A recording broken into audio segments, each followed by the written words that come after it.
یہ کافی عرصہ پرانی بات ہے۔ گرمیوں کی تپتی دھوپ میں ایک مسافر کا گزر ایک گاؤں کے پاس سے ہوا۔ وہاں اس کو ایک کنواں نظر آیا۔ کنویں کے پاس ایک عورت پانی بھر رہی تھی۔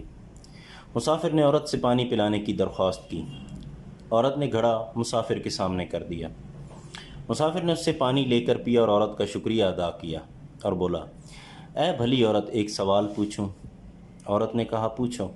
تو مسافر نے کہا کہ اے بھلی عورت، تم عورت کی مکاری کے بارے میں جانتی ہو؟ سوال سنتے ہی عورت نے چیخنا چلانا شروع کر دیا۔ مسافر گھبرا گیا کہ اے عورت، ایسا کیوں کر رہی ہو؟ تو عورت نے کہا کہ تاکہ گاؤں والے آئیں اور تم کو قتل کر دیں۔ تم نے مجھ پر بری نظر ڈالی ہے، تم نے مجھے تکلیف دی ہے۔ مسافر گھبرا گیا اور ہاتھ جوڑ کر بولا، مجھے معاف کر دو، تم بہت اچھی ہو، شریف ہو اور رحم دل بھی لگتی ہو، ایسا نہ کرو۔ عورت نے مسافر کی طرف دیکھا اور دوسری طرف نظر ڈالی تو فوراً گھڑے کا پانی اپنے اوپر انڈیل لیا۔ اب یہ نیا کام دیکھ کر مسافر کے اوسان خطا ہو گئے کہ اب یہ کیا کر رہی ہے۔ اتنے میں گاؤں والے آ گئے اور غصے سے پوچھا، کیا ہوا ہے؟ اب مسافر کی جان نکلنے والی ہو گئی کہ عورت کیا جواب دے گی۔ عورت نے گاؤں والوں کو کہا کہ میں کنویں میں گر گئی تھی، اس نیک آدمی نے میری جان بچائی ہے۔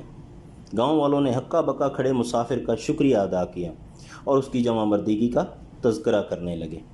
جاتے جاتے اس عورت نے مسافر سے چپکے سے کہا، دیکھ لی عورت کی مکاری؟ یاد رکھو، عورت کو عزت دینا ہی مردانگی ہے۔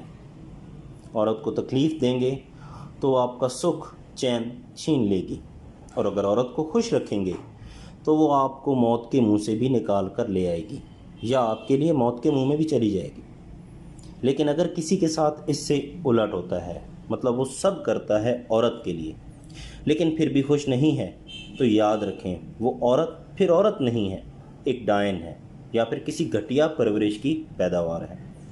گھر کے حالات کو سنوارنا مرد اور عورت دونوں کی ذمہ داری ہوتی ہے۔ کسی ایک کے غلط ہونے سے سب کچھ بکھر جاتا ہے اور پھر جڑتا نہیں کہیں۔ اگر جڑ بھی جائے تو کہیں نہ کہیں نشان ضرور رہ جاتا ہے، جس کے اثرات آپ کی اولاد پر ہوتے ہیں۔